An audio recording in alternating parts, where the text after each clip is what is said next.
Si vous faites un petit sondage autour de vous et que vous demandez aux gens quelle est la raison principale pour laquelle ils ne lancent pas un business, une idée qui leur trotte dans la tête, une opportunité qu'ils ont, mais qu'ils ont parfois peur de saisir, eh bien vous entendrez assez souvent le mot peur. On parle de problèmes de financement, on parle d'environnement, etc. Mais je vous assure que la peur revient assez souvent en tête de liste lorsqu'on creuse un peu au titre des facteurs pour lesquels les gens ne se lancent pas en entrepreneuriat, pour les raisons pour lesquelles les gens préfèrent rester parfois à travailler quelque part où ils sont malheureux. Et c'est assez triste de se rendre compte que ce petit mot de 4 lettres est le frein de beaucoup de choses. J'ai l'habitude de dire qu'on a tous de belles idées, mais la peur de l'échec nous fait hésiter. Elle paralyse la marche vers le sommet, elle anesthésie l'ambition, la fait somnoler. Alors, si vous ne voulez pas laisser votre ambition somnoler, si vous ne voulez pas paralyser votre marche vers le sommet, je vais aujourd'hui évoquer cette question en vous apportant des pistes de solutions. On va voir en 10 étapes comment est-ce qu'on peut vaincre la peur de se lancer en affaires pour démarrer un business, pour lancer un projet. C'est plus difficile à faire qu'à dire, c'est vrai, mais en moi, le fait d'avoir déjà une feuille de route, ça pourra vous aider à aller plus vite ou en tout cas à débloquer certaines choses qui coincent pour le moment. Prenez de quoi noter, on en parle tout de suite. Je suis Régis Saizy, entrepreneur multipotentiel, conférencier, formateur et artiste. Je partage avec vous sur cette chaîne du contenu propulsif pour vous aider à rêver, oser et créer. Hello les rocs, j'espère que vous êtes solides. Moi je suis en parfaite forme et je suis plein de gratitude envers l'univers. Si tu es sur cette chaîne pour la première fois, je te souhaite la bienvenue, welcome on board. Ici on parle d'entrepreneuriat, de business, de développement personnel, de mindset, d'éducation financière, des sujets qui à mon avis sont indispensables si on veut accélérer sa croissance personnelle et professionnelle. Je t'invite donc à t'abonner et à activer la cloche de notification. Pour ceux qui ne me connaissent pas, ils peuvent se demander quelle légitimité j'ai à parler de tout ceci. J'aime bien préciser que je ne suis pas un théoricien, je suis entrepreneur de façon formelle depuis 15 ans et depuis bien plus longtemps, si on doit considérer les petites activités que je menais déjà au collège, mais de façon formelle vraiment depuis 15 ans. Je suis consultant en business depuis plus de 12 ans, depuis une douzaine d'années également, et je pense que j'ai des faits d'armes qui parlent pour moi. Google pourra vous renseigner. Je le précise parce que il y a quelques jours, j'ai assisté à une discussion où les gens évoquaient justement l'usurpation qui est monnaie courante aujourd'hui dans le monde de la formation, et c'est normal que l'on puisse rassurer son audience. Alors, ce que je partage avec vous aujourd'hui, c'est sur la base de mes lectures, de mes recherches, mais aussi et surtout sur la base de mon expérience personnelle. Moi, je suis quelqu'un de très téméraire. Je n'ai pas eu de difficulté à lancer des business. D'accord? J'ai connu des difficultés dans mes business, mais c'est autre chose. Par contre, pour passer à l'action, j'ai jamais été très effrayé parce que je suis, comme je disais, téméraire. Je suis quelqu'un d'assez motivé. Je suis même têtu. Parfois, ça m'aide pas toujours. Mais quand j'ai une idée en tête, je vais au bout. Mais j'ai pu voir autour de moi cette difficulté-là assez souvent et j'ai aidé des gens à passer le cap. C'est donc en vertu de tout cela qu'aujourd'hui je partage avec vous ces 10 étapes-là que nous allons évoquer ensemble. Parce que votre adversaire numéro 1, c'est la peur. Si vous n'arrivez pas à lancer un business ou que vous hésitez trop, c'est l'adversaire numéro 1. Il va falloir justement affronter cet adversaire parce que de plus en plus de personnes en Afrique vont être obligées d'entreprendre en raison des statistiques démographiques, la démographie qui explose, le chômage galopant, et même ceux qui ont un emploi salarié, les quelques-uns qui ont cette chance, si on peut dire ça ainsi, qui veulent être dans un cadre de sécurité avec un emploi salarié, ben aujourd'hui sont obligés d'avoir d'autres sources de revenus parce qu'avec une seule source de revenus, on ne peut pas vraiment s'en sortir, la vie coûte de plus en plus cher. Alors, la première étape, ça va consister en quoi? Ça consiste parce que vous reconnaissiez la peur. Il faut reconnaître la peur. Il faut la reconnaître et l'admettre. C'est-à-dire que vous devez vous-même comprendre qu'est-ce qui vous freine.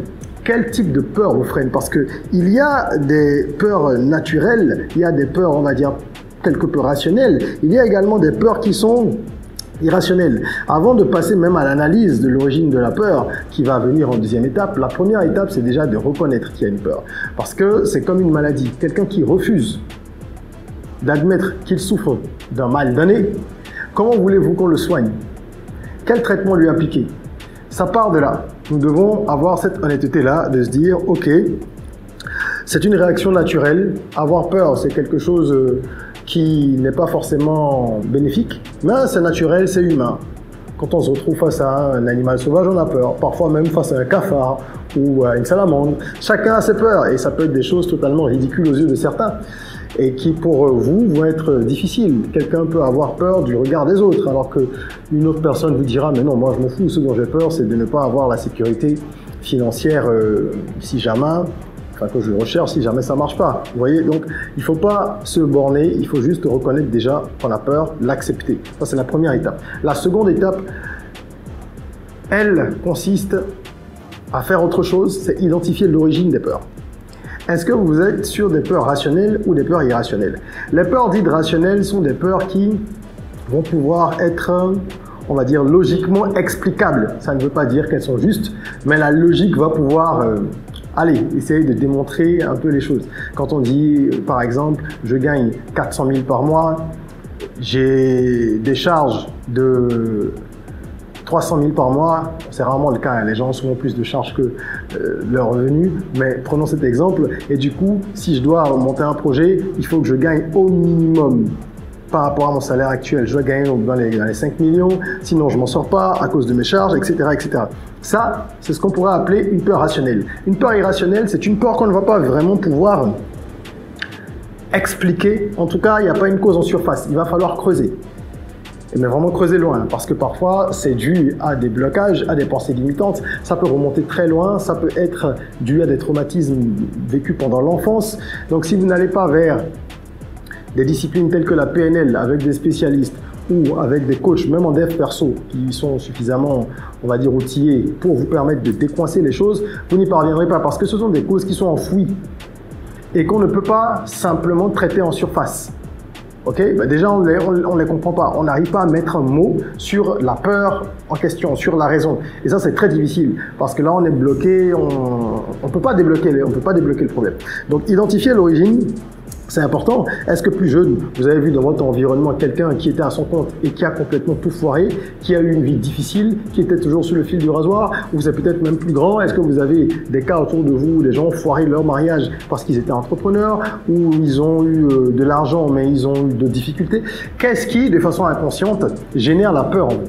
La peur est toujours générée par quelque chose. Ça peut être conscient ou inconscient. Même le fait d'avoir peur d'un cafard, on dira c'est instinctif chez certains. Non, il y a une raison quand on cherche, quand on fouille, quand on bêche. D'accord? Donc il faut faire ce travail-là. Et si vous ne savez pas comment le faire, faites-vous accompagner par un coach, par une personne, quelle que soit la discipline de ce coach, qui est capable de vous aider à lever le point de voile qui vous empêche de voir plus clair. En troisième point, donc troisième étape, il faut s'informer et se former. Se former, c'est important. Vous savez, quand on a l'information, quand on a la connaissance, on a moins peur des choses.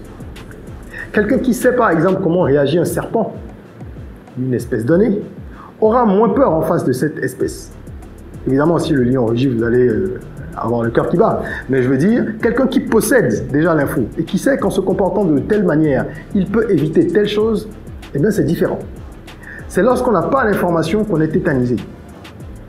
Lorsqu'on sait qu'il y a des filets de sécurité, qu'on peut peut-être actionner, qu'il y a des façons de mesurer le risque quand on est entrepreneur, pour ne pas non plus faire n'importe quoi, même s'il y a une grosse part de risque, hein, évidemment. Lorsqu'on a l'info, ça va mieux. Lorsqu'on sait comment on peut essayer de gérer les finances d'une boîte pour minimiser les risques, on est un peu moins frileux. Donc, l'information, la connaissance, c'est un outil qui vous aide à diminuer l'incertitude. En avion, on vous dit, voilà, si jamais il y a un crash, il faut mettre ci, il faut mettre ça. Bon, je ne sais pas si ça fonctionne vraiment, j'ai jamais été dans le cas, je ne serai jamais dans le cas, je ne vous le souhaite pas non plus. Hein. Décrétons ce genre de choses parce qu'on sait que tout se passera bien. Mais on vous informe. Et ça, c'est une manière de rassurer. C'est de la psychologie. Le fait de savoir que s'il y a un problème, peut-être que je pourrais essayer quelque chose, c'est déjà mieux que lorsqu'on vous jette dans un appareil en vous disant « Allez, on y va, démerdez-vous s'il y a un problème ». Donc, formez-vous, informez-vous, ça veut dire faire de la lecture, aller à des formations, vous entourer de mentors, etc., etc., etc. C'est la raison pour laquelle nous lançons le Business Rocket Camp. Parce que moi, je fais de l'accompagnement depuis, je vous ai dit, du consulting depuis une douzaine d'années, avec des grosses boîtes, des boîtes de taille, on va dire plus modeste aussi, et des particuliers, sur tout ce qui est question de business et même de dev perso. Mais nous avons décidé de mettre en place le Business Rocket Camp qui, lui, est un programme groupé. C'est-à-dire qu'il y a plusieurs personnes qui vont être embarquées dans ce programme que nous lançons. Et ce programme va permettre, dans une dynamique de groupe, d'aider chacun à faire décoller son business. D'accord? On va donc aborder différentes thématiques, différents domaines d'expertise qu'un entrepreneur doit connaître pour coordonner toutes les actions parce que l'entrepreneur, c'est un chef d'orchestre. Donc, on va parler de marketing, on va parler de stratégie commerciale, de finance, de fiscalité, de ressources humaines, de droit, de productivité, etc. 10 domaines d'expertise avec des masterclass en appui, des webinaires également et des séances de coaching individuel aussi pour que chacun puisse avancer sur son projet personnel en plus du tronc commun. Donc c'est un programme qui va démarrer bientôt, les inscriptions sont ouvertes, les places sont limitées. Si vous avez un business que vous voulez faire décoller ou que vous voulez démarrer quelque chose, que vous n'êtes pas encore en activité et que vous avez besoin d'accompagnement, dans les deux cas, ceci est fait pour vous. C'est le programme qui va vraiment vous aider à faire décoller votre business en Afrique. Cliquez sur le lien pour vous inscrire, déjà pour accéder à toutes les informations et vous inscrire en sécurisant votre place. Donc la formation, c'est indispensable. Ensuite, il y a un aspect qu'on néglige souvent, que les gens négligent, c'est un peu comme une étape que les gens sautent, c'est définir le pourquoi et définir les objectifs clairement. Le pourquoi, c'est la raison pour laquelle vous voulez entreprendre. Parce que quand vous savez quel est votre pourquoi, le jour où vous avez des difficultés, le jour où vous avez la motivation en berne, le jour où vous êtes un petit peu complètement fatigué, pas un petit peu, parce qu'il y a des jours comme ça où la lassitude nous gagne, quel que soit votre mental. Même quand vous êtes un rock, et bien à ce moment-là, dans ces moments, vous vous souvenez de votre pourquoi. Pourquoi j'ai commencé? Ah, c'est parce que je voulais la liberté financière, c'est parce que je voulais la liberté géographique, c'est parce que je voulais répondre à un appel du destin, c'est parce que j'ai voulu suivre ma vocation, c'est parce que si, c'est parce que ça. Donc comprenez déjà ce qui vous motive à entreprendre et ça va vous permettre de passer les périodes les plus difficiles en maintenant la motivation à son niveau le plus élevé. C'est tout ça qui permet aussi de vraiment se forger une autodiscipline de faire. Ensuite, les objectifs, les deux vont de pair. Bon, c'est-à-dire vous devez identifier le pourquoi, mais vous devez aussi identifier des objectifs clairs. Lister, définir des objectifs clairs. La méthode la plus connue et la plus simple, ce sont les objectifs SMART. On dit des objectifs spécifiques, mesurables, atteignables, réaliste et temporellement défini. Comment est-ce que vos objectifs répondent à tous ces critères-là? Est-ce qu'ils répondent aux SMART, aux 5 critères? Ok, vous voulez atteindre tel objectif. Quand? Comment? Dans quelle mesure? Avec quels moyens? Tout ça, ça doit être défini clairement. Et ça, tout ça, c'est la préparation du projet. Vous pouvez vaincre la peur en mettant en pratique, en systématisant un peu tout ça, parce que ça devient c'est comme un système, justement. On va systémiser les choses. Et on suit ce processus, on se dit, ok, je veux aller là, voilà mes objectifs, voilà pourquoi je le fais, etc., etc. L'étape numéro 5, 5e point, très important, comprendre qu'on commence petit. Les gens ont l'habitude de dire, oui, c'est parce que j'ai pas assez de sous, mais non, je sais pas comment commencer, même si je trouvais le minimum et que je démarre, si jamais ça se passe pas bien, au bout de 2 mois, comment je vais faire, nanani, nanana. Honnêtement, le nombre de grandes entreprises qui ont commencé avec pas grand chose, on en reparlera dans une vidéo, vous n'avez pas idée. Donc, ça reste pour moi une excuse. Il faut commencer petit et rêver grand. Rêver grand parce qu'on a des ambitions élevées. Et on se donnera les moyens d'y arriver, mais en commençant petit. On commence avec ce qu'on a, où on est, on fait comme on peut. Moi, j'ai démarré un business qui a généré des centaines de millions avec moins de 25 000 francs. Vous pouvez taper sur Internet Dayelian, D-A-Y-E, accent aigu, L-I-A-N, ou simplement Régis Saisie, sur Google ou sur YouTube, et vous trouverez de nombreux articles de presse, vous trouverez des interviews avec des chaînes internationales, dans lesquelles mon parcours est relaté en ce qui concerne ce business. Et ce n'est pas le seul. J'ai monté d'autres entreprises qui ont bien fonctionné, qui ont été moins médiatisées, mais qui ont rapporté beaucoup d'argent, en commençant avec pas grand-chose. Évidemment, avec le temps, on réinjecte de l'argent, on va chercher du financement et tout ça. Mais on peut démarrer, et c'est le plus important. D'accord? Commencer, n'attendez pas d'avoir toutes les conditions réunies. 6e étape, accepter que l'échec, ça fait partie du chemin et du parcours. Ma conception à moi, elle est très simple. Chaque échec est une marche vers le succès. Le succès, en plus, c'est pas une destination. C'est pour ça que je dis vers. D'accord? C'est comme si vous allez... c'est pas une destination, je veux dire, c'est pas un endroit figé. C'est comme si c'était une région qu'on va parcourir. Mais pour arriver dans cette région et la parcourir toutes les allées, les montagnes, les paysages, aller à droite, à gauche. Dans cette région de mes succès, il va falloir escalader. Vous avez vu comment est-ce que la montée, par exemple, de l'Himalaya ou d'autres sommets, comment c'est rude et c'est dur? Eh bien, c'est ça. Et lorsqu'on a intégré que ça fait partie du succès, eh bien, on le vit beaucoup mieux. On a même moins peur d'échouer. Personne ne recherche l'échec. Mais l'échec est inévitable. La seule chose qui ne soit pas aléatoire quand on entreprend, ce sont les aléas. Donc les imprévus, et parmi les imprévus, il y a des échecs. Il y a aussi quelques bonnes surprises. Mais préparez-vous à ça et comprenez que chaque échec va justement vous qualifier davantage pour la suite de l'aventure. Et que ce n'est pas une fatalité, ce n'est pas la fin du monde, ce n'est pas de la disgrâce, etc. Il faut vraiment sortir de tout ça, oublier le regard des gens et comprendre que tous ceux qui ont réussi ont échoué longtemps. Pour vous en convaincre, si vous avez des doutes, faites quelques recherches, apprenez à vous documenter, lisez des biographies de personnes qui vous inspirent, regardez des biopics, des films qui retracent donc les parcours de certaines personnes, et vous verrez qu'il n'y a aucune grande réussite sans échec. Il n'y en a pas. Il n'y en a pas une seule dans l'histoire.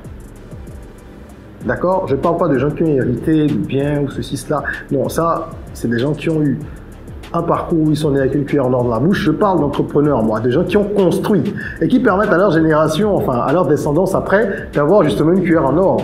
Ces personnes ont toujours connu des difficultés. Qu'il s'agisse de Walt Disney, personne ne donnait cher de sa peau, qu'il s'agisse de Jack Ma, qu'il s'agisse du fondateur de KFC, qu'il s'agisse de plein de gens. Donc lisez et ça va vous donner justement de la force et du courage. En 7e point, je voudrais attirer votre attention sur ce que j'appelle le cercle tracteur. Vous devez apprendre à vous entourer de soutien essentiel. On ne s'entoure pas de n'importe qui. Les gens que l'on fréquente définissent notre fréquence. Les gens qu'on fréquente définissent notre fréquence. Si vous fréquentez des personnes aux vibrations basses, elles vont vous tirer vers le bas. Si vous fréquentez des gens qui se plaignent tout le temps, des gens qui radotent, des gens qui calomnient, des gens qui critiquent, des gens qui envient, des gens qui jalousent, des gens qui ne sont pas proactifs, des gens qui sont des attentistes, des gens qui sont des procrastinateurs, etc. Vous serez comme ces gens-là parce qu'on est la moyenne des 5 personnes qu'on fréquente le mieux. Alors, de qui voulez-vous vous entourer? C'est pour ça que vous devez rejoindre des programmes comme le Business Rocket Camp parce que au-delà de tout ce qu'on apporte en termes de valeur pour le business, on vous apporte aussi du réseau. Vous allez rencontrer différents entrepreneurs de plusieurs pays. C'est un réseau supplémentaire aux différents réseaux que vous avez peut-être, mais des gens qui vont être là, fédérés autour du même idéal et du même objectif. C'est ça qui est important. Et en plus du BRC, de notre programme, bien sûr, il y a vous-même dans votre entourage direct des gens que vous devez choisir, ceux que vous allez intégrer dans votre cercle tracteur. Cercle tracteur que j'ai défini comme étant justement un ensemble de personnes qui vous tirent vers le haut, que vous tirez aussi vers le haut. C'est un contrat tacite. D'accord? Donc il faut vraiment savoir s'entourer, que ce soit au niveau de la famille, les connaissances, les amis. Bon, allez, dans un cercle tracteur, il n'y a plus de connaissances, c'est que la personne devient vraiment un ami, il y a même des liens de fraternité, de solidarité très forts. Ça peut être dans votre boulot, peu importe, mais c'est des gens que vous allez choisir parce qu'ils vous inspirent, parce que vous avez envie d'avancer avec eux, parce qu'ils ont les mêmes valeurs que vous, etc. Ok, donc il n'y a pas de limite, c'est à vous de savoir où vous pouvez trouver ces personnes-là et quelle communauté également d'entrepreneurs rejoindre parce qu'on a moins peur quand on est ensemble et quand on partage les mêmes choses que d'autres personnes, les mêmes craintes, les mêmes appréhensions, etc. Ensuite, 8e point, cultiver la résilience. Je vous ai dit, les échecs sont inévitables. Donc si vous voulez briser la peur de vous lancer, il va falloir cultiver la résilience. La résilience qui a la capacité à pouvoir rebondir et aller plus haut encore après avoir subi un échec, après s'être complètement fracassé la gueule. C'est ça la résilience. Et celui qui veut être résilient, il doit avoir des techniques pour dominer l'anxiété, le stress, etc. Parce que ce sont ces différents agents qui sont des parasites pour la motivation, qui sont des parasites pour la résilience et qui vont mettre à mal votre résistance. D'accord? Je vous conseille de pratiquer de la méditation, de faire des exercices de respiration, d'apprendre à vous retrouver seul et à aimer la solitude, de faire du sport, donc de l'exercice physique, de manger plus ou moins sain, même si vous ne changez pas complètement votre régime, et bien d'avoir des jours que vous définissez. Et ces jours-là, en fait, vous décidez de manger sain. C'est très important. Plusieurs fois par semaine.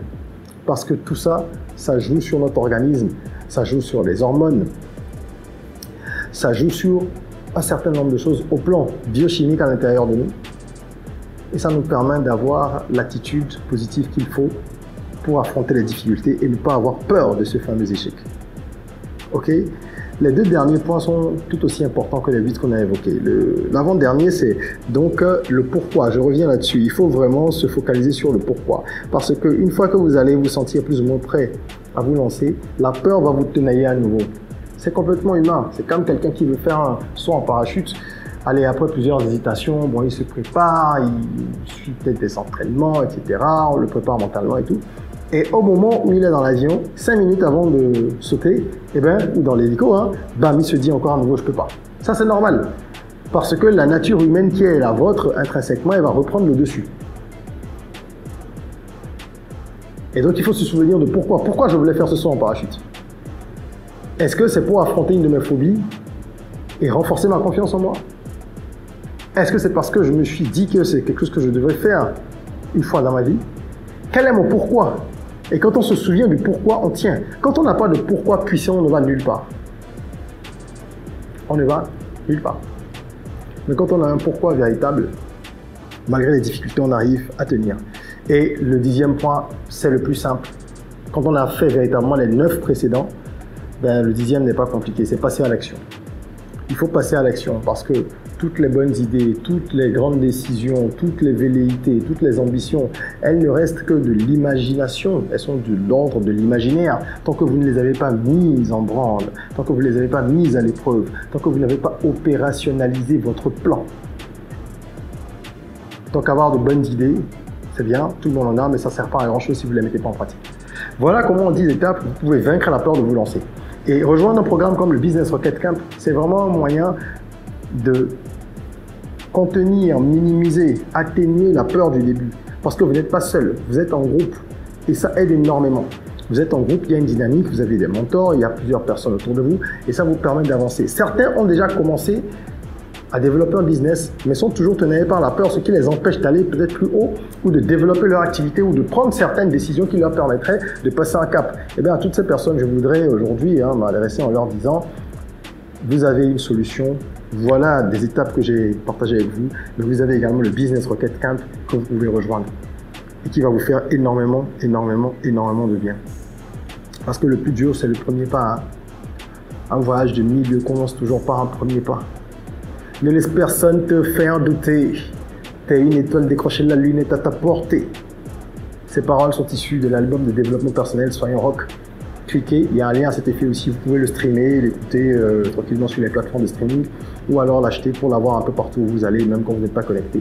Et ce sont des chansons de développement personnel sur fond de musique urbaine que vous allez découvrir. C'est mon dernier album en date et il fait du bien à beaucoup de personnes qui partagent leur ressenti. Et voilà, je pense qu'il va vous aider également à rester rock tout au long de la journée, tout au long de la semaine, tout au long des mois, et tout au long de votre parcours. Mettez un petit like si vous avez aimé cette vidéo, partagez-la autour de vous, ça va aider des gens, énormément de personnes à prendre confiance en elles et à se lancer. Et en attendant qu'on se retrouve, n'oubliez pas de vous abonner, prenez soin de vous, de votre corps, mais aussi et surtout de votre mind. Rêvons, osons, créons, soyons rock.